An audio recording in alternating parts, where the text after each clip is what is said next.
Ito ang lugar na pupuntahan namin bukas para sa aming birdwatching. At ang pangalan ng lugar na to ay Biguan Bird Sanctuary. At palubog na nga ang araw nang kami ay dumating.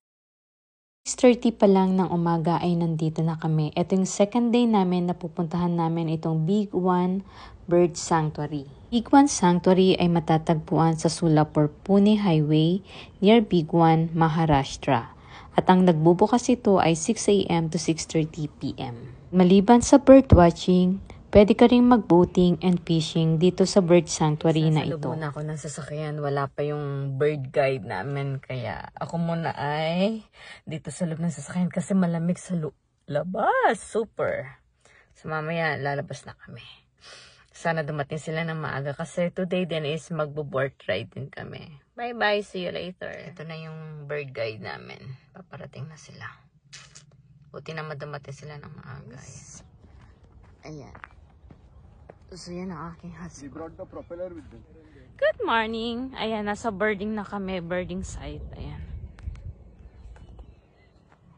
Ayan. So magbo-boating. Ready na nila yung boat na gagamitin namin.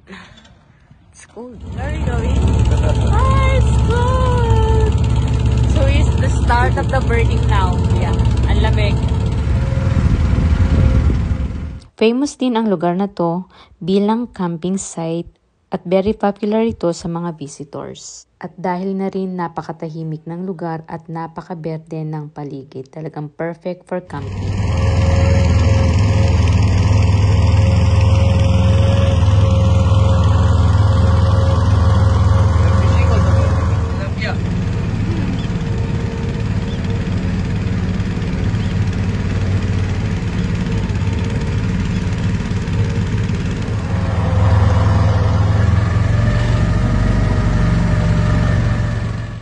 At may mga mangingisda rin kami nakita na maaga nang pumunta rito.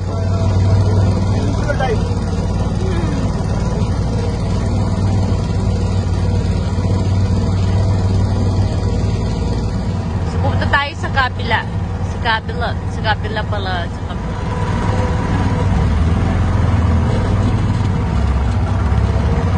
Oh, we're going to cross the bridge?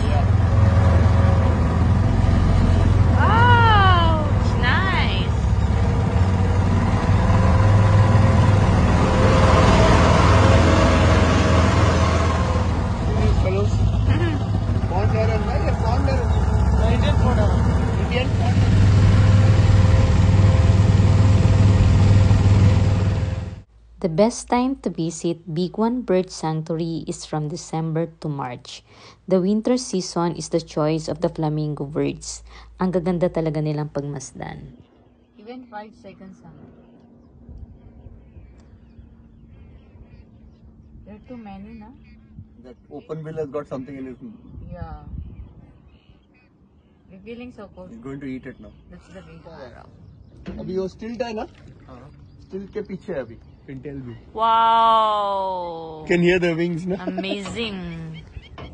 Sunrise here is just perfect. It's there in our Ang mga ibon na makikita dito ay glossy ibis, egrets, herons, stilts, sandpipers, terns, Asian openbill, gulls, Indian cormorants, little cormorants, black-crowned night herons, Eurasian spoonbills, Gargani ducks, black-tailed godwits, bar-headed geese, ruddy shelducks, common cots, northern shovelers, Eurasian wigeons, at marami pang iba.